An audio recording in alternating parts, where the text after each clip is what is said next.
Good evening, everybody. My name is Javier Hernandez. I'm proud to have been invited here to tell my story. I was born and raised in Boston to a mother of Puerto Rican descent and a father who emigrated from Cuba in 1970. I have an older brother, a younger brother, and a younger sister. Although my parents did not receive much education after high school, they did a good job keeping a roof over our heads, but that roof never correlated with an easy life. I observed frequent arguments between my parents, and they eventually divorced when I was still a child. The household I became accustomed to consisted of my mother and her 4 children. While my father always remained in our lives, I could never see him as much as I wanted.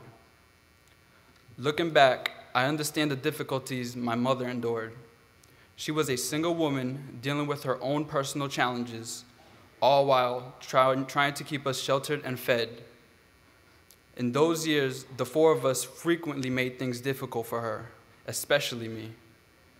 I always seemed to find trouble and was usually subjected to physical discipline.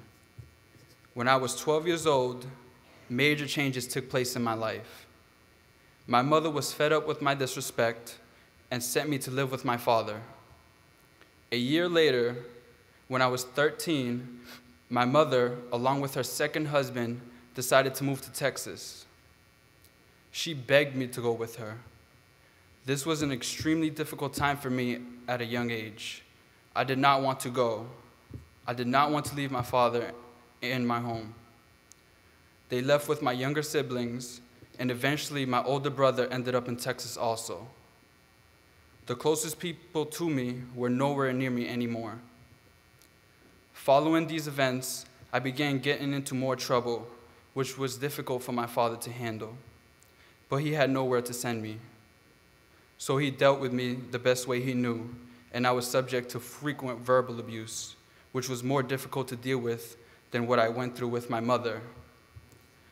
Despite any imperfections in my parents, I would never hold anything against them for growing up in a society that did not educate them. It was in my senior year in high school things nearly fell apart. That year, my girlfriend became pregnant. I was put down so much for making such an irresponsible mistake.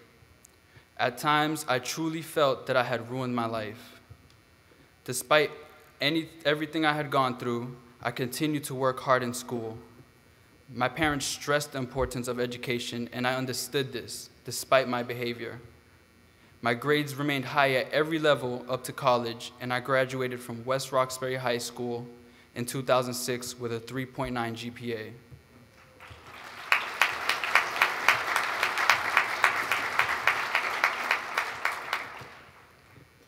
It was also in my senior year of high school when I was introduced to Bottom Line through some fellow classmates.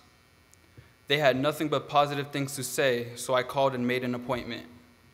Bottom Line was extremely supportive. They understood my potential and pushed me further. While crazy things were going on in my life, at Bottom Line, they kept me organized and focused on getting to college. They helped me with deciding where to apply, my college essays, applications, and the FAFSA. I made it through the application process and got accepted to 7 schools. I decided to go to Northeastern University primarily to stay in the Boston area. My first year of college was a struggle. I was now a father, and I did not want to make things harder on my son's mother by leaving the Boston area. My son was my responsibility as much as hers. Getting used to this new situation contributed to my first year struggles. In addition, I quickly realized that the Boston public school system did not adequately prepare me for college. I was thrown into an intensive engineering program that I was not academically prepared for, and I was in free fall. Bottom Line helped pick me up. My counselor at the time, Claudine, helped me transfer to UMass Boston, where my financial situation would be better and where I could basically start over academically. The transfer process wasn't easy, and without her guidance at that moment, I honestly don't know where I would be today. My years at UMass were also not easy, especially because I was still catching up academically. but I kept at it. I discovered an interest in accounting and worked really hard. I spent both summer and winter sessions in school to stay on track to graduate on time. In addition to balancing being a good father and student, I worked 15 to 20 hours a week at Shaw's Supermarket for 7 straight years. And I am also constantly managing significant daily pain since I was 14 because of kidney stones. There have been a lot of low points in my life, and many times I felt like quitting. Many times I've almost been consumed by negativity in my environment. But no matter what I went through, I knew there were always other people who deal with and get past so much more adversity. I feel fortunate that I had parents making sure I knew the importance of education. I feel fortunate that I was introduced to Bottom Line who helped me along the way to reach success. There are many people I owe thanks to, and Bottom Line is definitely high on that list. Thanks to all the support I received throughout my journey, I will be graduating this June with a double major in accounting and Africana studies.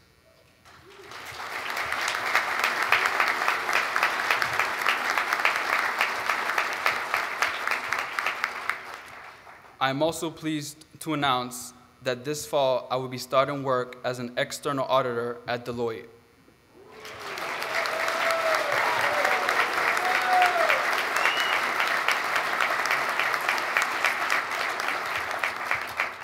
I have always aspired to succeed in my life, and graduating was always a main goal. I now have the opportunity to provide my son a life that I only dreamed of. Thank you all for listening, and I hope you have a safe evening. Thank you.